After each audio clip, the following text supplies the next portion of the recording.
Hi everybody and welcome to Heel Heat. My name is George Coles, and on this episode we're reviewing Backlash.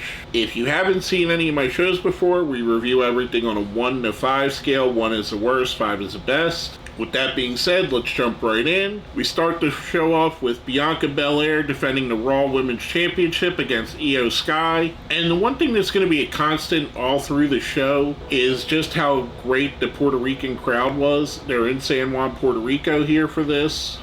And they were going crazy, especially for Io Sky. I kind of felt during this, and this is no knock to Bianca, I'll talk about her in a moment.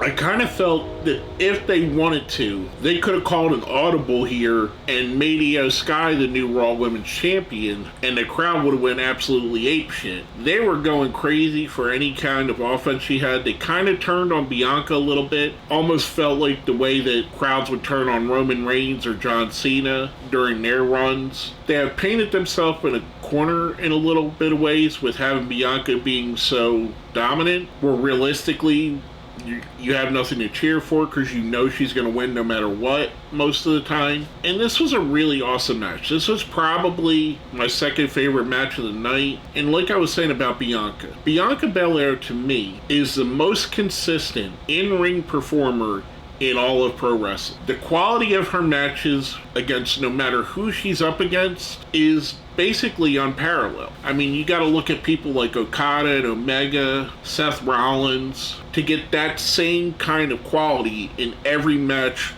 in and match out. It's just amazing how really good she is. She's probably, in my opinion, one of the 3 or 4 best wrestlers in the whole world right now, and she's just so consistent. I can't remember the last time I've seen a bad Bianca Belair match, and it seems to be every time I review one of these shows, her match is one of my favorites on the card. With that being said, Bianca does pick up the win after the rest of Damage Control. Bayley and Dakota Kai came out and got involved, but she got against the odds. I thought this was really awesome. Like I said, my second favorite match of the night. I'm giving it a 5. That's followed up with a backstage segment with Rey Mysterio talking to Bad Bunny, and we get our first return of the night. There's going to be a couple. Savio Vega comes in, and this is just awesome for 2 reasons. For those of us that have been around since the Attitude Era, we remember Savio even before the Attitude Era. And for the home crowd in Puerto Rico, Savio Vega is an absolute legend. He wrestled there for several years as TNT, even before his WWE run and after his WWE run. Just a great little moment. You could hear the crowd going crazy for Savio. He gives Bad Bunny a kendo stick that's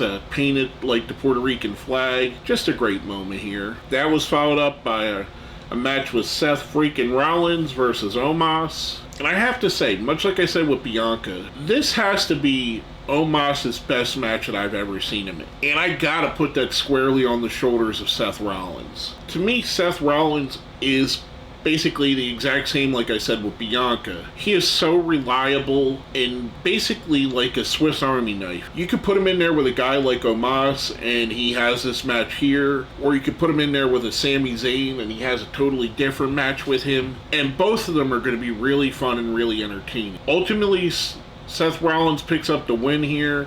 I think Omas'S stock went up even in a loss because he looked better than he ever has here. I think a lot of fans are going to realize that what they could do with Omas'S and how he could be used, especially against someone with the talents of Seth Rollins. I'm giving this match a 4. I thought it was really entertaining. Now that's followed up with probably my least favorite match of the night, and you'll see when I say that that's not necessarily a terrible thing. We have Austin Theory defending his U.S. Championship against Bronson Reed and Bobby Lashley in a 3-way match. This kind of went exactly how I felt it would go. I felt it was either going to go one of 2 ways. Either Bronson Reed lost to Lashley, thus causing Theory and Lashley to have the continuing feud, or Bronson Reed lost to Theory with Lashley doing the damage, again continuing the feud with Lashley and Theory. There's a lot to like and dislike on this.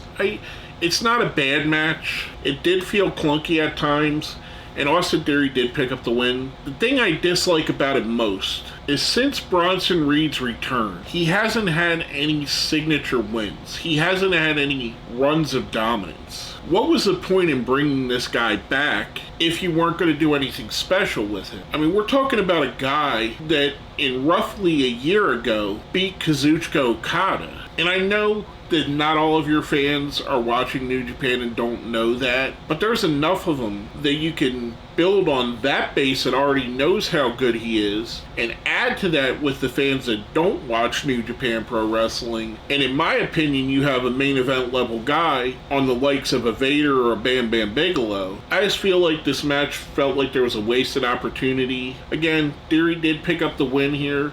Thought it was a good match, not a great one. I'm giving it a 3. Next up, we have Rhea Ripley defending the SmackDown Women's Championship against Zelina Vega. This was awesome. I really enjoyed this. I love the fact that Zelina Vega came out. She got the ovation that she did.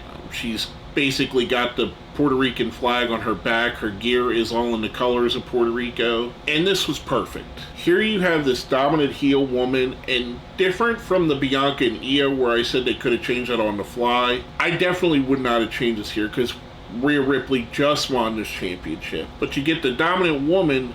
However, during the match, we see plenty of chances where Vega has the upper hand, where she might get the upset win. And they wrestled it really well, in my opinion. I love seeing the emotion of Zelina Vega wrestling in front of her mother, her stepfather, her brother, her uncle, a lot of family members there, and I might be saying them wrong. I gotta believe her husband was probably somewhere in the crowd, or if not backstage. This just felt important to her, so it made the match feel important to all of us. This is going to raise her stock, much like I said with Omas'S. Her losing to Rhea Ripley does pick up the win, is going to raise her stock and raise her standing in a different way than I feel Bronson Reed losing in the match before lowered his stand. I rather enjoyed this match. I'm giving this one a 4. Next up, we have what's probably a lot of people's favorite match of the night, the San Juan Street Fight with Bad Bunny versus Damian Priest. And my God, that reaction to Bad Bunny, that was as good as Sami Zayn in Montreal, as good as any of the old Steve Austin pops or Road Warrior pops or The Rock pops. Gee, that crowd really ate that up. And for all the people who, when Bad Bunny first came around and didn't know who he was and questioned his star power, this is it. Not only is he arguably the most popular musician in the world right now, we have him in his home country where he first broke out, where he first got famous, and man, that was just awesome. The match itself was rather good. It was overbooked, and don't get me wrong, there is that to it, but it's plausible for this. We have a guy in Bad Bunny who's obviously 6 inches shorter, if not more, and 100 pounds lighter than Damian Priest. So how do you build around to make it a competitive match? Well, you add the street fight stipulations. You have the interference. It starts off with Dominic Mysterio and Finn Balor coming down. Then they're chased off by Rey Mysterio and Carlito. There's our other return, Carlito, which that was awesome too. I mean, if you're not aware of the history of Puerto Rican wrestling, the Colones in Puerto Rico are probably the equivalent of the Rhodeses and the McMahons rolled up into one family. Not only were they the most popular wrestlers there, they were also the most popular bookers there as well. And seeing Carlito, it just reminded me of why hasn't he been back in the last 15 years or so, or however long it's been since he was last there. He still looks great. He has a charisma to him. I'm a Carlito fan. I think he was awesome. That just made me question it. Ultimately, then we also get Savio Vega involved again, and the LWO. All fantastic, all adding to the match. And again, yes, it's an overbooked mess. And normally I am critical of overbooked messes. But when we have a musician against a wrestler, it has to make sense. Much like Sami Zayn versus Johnny Knoxville at WrestleMania last year, I wouldn't have liked that match if it was Sami Zayn versus Robert Roode, but Sami Zayn wrestling against a guy from Jackass makes sense that you had that. This made sense here. Ultimately, Bad Bunny picks up the win. Like I said, it was my favorite match of the card. I'm giving this one a 5. Now, unfortunately, the next match had to follow this, and I feel like it suffered a bit by following that match. We get Matt Riddle, Kevin Owens, and Sami Zayn going up against Jimmy and Jey Uso and Solo Sikoa. This was just another continuation on the Bloodline storyline, in my opinion. And to me, it kind of felt repetitive, and it felt like a little bit of a step back.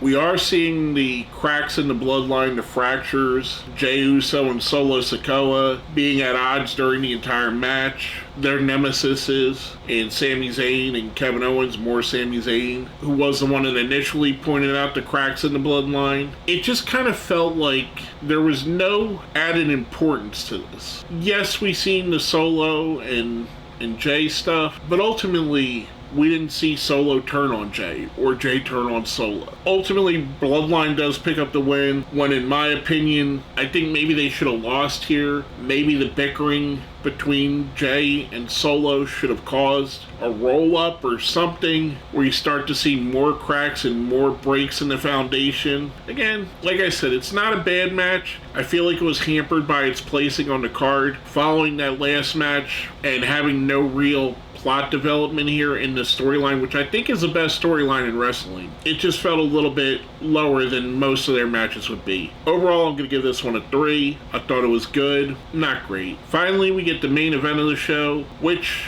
in a way, I feel like on a show where there's no men's world championship defended, you should either put the tag championship as the main event or one of the women's championships as the main event, or did the Bad Bunny versus Damian Priest as the main event, which was billed as the double main event, which we all know it's not. The main event's the last show that goes on. We get Cody Rhodes versus Brock Lesnar, and I really enjoyed this. I thought this was fun. Coming into this, especially after what happened at WrestleMania, there was definitely a question on who was going to win. Are they going to continue to throw adversity at Cody Rhodes? Is he going to follow the path of John Cena, where John Cena lost against The Rock, and then his next feud was against Brock Lesnar, and he picked up the win against Brock? I'm kind of glad they went with the latter. I did like the structure of this match. I like the fact that for most of the match, Cody was on offense. If you're building a guy to be your main guy, he has to be able to stand up to guys like Brock Lesnar, like Roman Reigns, much like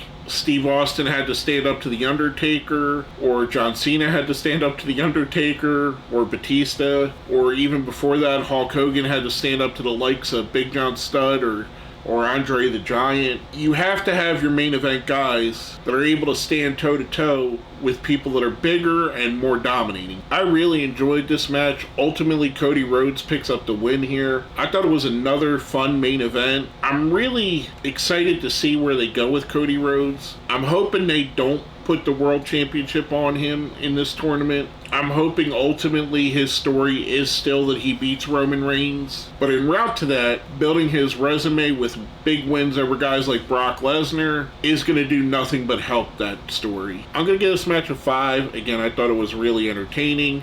My third 5 of the night, which is pretty good for a show with only 7 matches on it. Overall, I thought the card was really fun. The crowd was amazing. They should probably come back to Puerto Rico more often, especially if they're going to get responses like that. I know we're not going to be able to have Bad Bunny every time, but I feel like even without Bad Bunny, this crowd would have been this crazy for the show. The surprises with Carlito and Savio Vega were awesome. I loved everything from the beginning to the end. Coming off of what I thought was a great night 1 of WrestleMania and a subpar night 2, I think this picked up where night 1 left off, where we had another really good pay-per-view, and maybe, dare I say, one of the better, if not the best Backlash. I can't think of a Backlash that's better than this. I'm going to give the show overall a 5. I think the sum of the parts is, it makes it great. I mean, the street fight, The Brock vs. Cody, Bianca vs. Io Sky, all awesome matches. Rollins and Omos, better than it should have been. Rhea, Ripley, and Zelina Vega was really good. Even the matches that I'm down on aren't bad. They're good matches on a card full of great or better. So to me, I'm giving the show a 5. With all that being said, let's smash that like button, share the video, subscribe if you haven't, and that little button there that says join, that's how you become a member. If you made it all the way to the end, let me know who your favorite return was. Was it Savio Vega? Was it Carlito? Let me know which one you enjoyed the most. Put that down there in the comments. With that being said, my name is George Coles, and this has been my review of Backlash 2023.